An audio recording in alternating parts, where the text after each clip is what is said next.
जय जगन्नाथ आपणकु मो चैनल को स्वागत करुछि। आज मु कहिबी कुंडली रे कुंभ राशि रे चंद्र थिले 12टी भाव उपरे की प्रभाव पड़े। आमे जानिछे मकर राशि रे स्वामी शनि चंद्रर शत्रु अटे, किंतु कुंभ राशि रो मध्य स्वामी शनि चंद्रर सम अटे।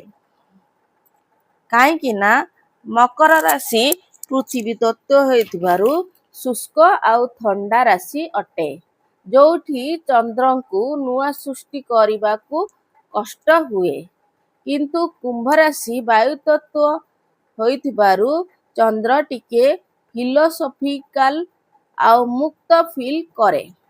राशि रे चंद्र थिले व्यक्ति प्रैक्टिकल गंभीर बुद्धिमान स्वभावर होइथांती, किंतु मनरे गोटे एकाकीपण बा लोनलीनेस थाए। चंद्र आउ शनि का संपर्क सम बा न्यूट्रल होई थाए, किंतु व्यवहार रे शत्रु भली लागे, कारण शनि ठंडा आउ चंद्र इमोशनल अटे। एही व्यक्ति माने लोकंकर सेवा करिबा को भल पाती, किंतु मनरे किछि गभीर चिंता सबु बळे चली थाए। एमानकर लग्न रे कुंभ राशि रे चंद्र थिले व्यक्ति प्रैक्टिकल बुद्धिमान गंभीर स्वभावर होई थाए। व्यक्तिर दूरदृष्टि बहुत भल थाए।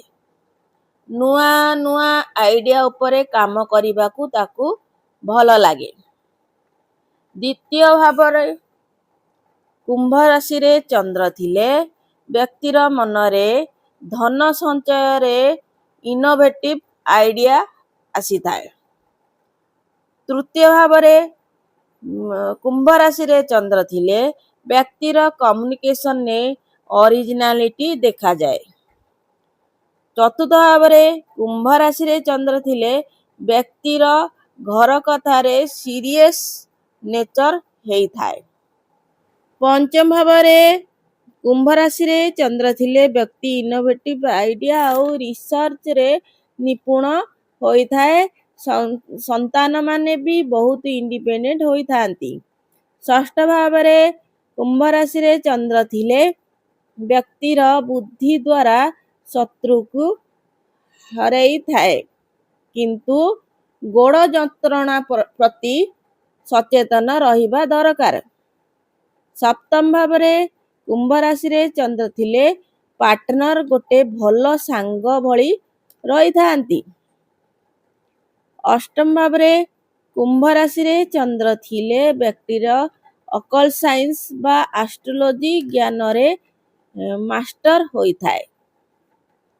नवम भावरे कुंभ राशि रे चंद्र थिले व्यक्तिर भाग्य उदय नुआ आइडिया द्वारा होई थाए। दशम भावरे कुंभ राशि रे चंद्र थिले व्यक्तिर कैरियर रे ओरिजिनालिटी देखा जाए। एकादश भावरे कुंभ राशि रे चंद्र थिले व्यक्ति को बड़ नेटवर्क रु लाभ मिली थाए। द्वादश भावरे कुंभ राशि रे चंद्र थिले एहा डीप स्पिरिचुअल रिसर्च दिए। आपनको जदि मो चैनल भल लागुची लाइक करंतु, शेयर करंतु और सब्सक्राइब करंतु। आपनको दिन मंगलमय हो। जय जगन्नाथ। धन्यवाद।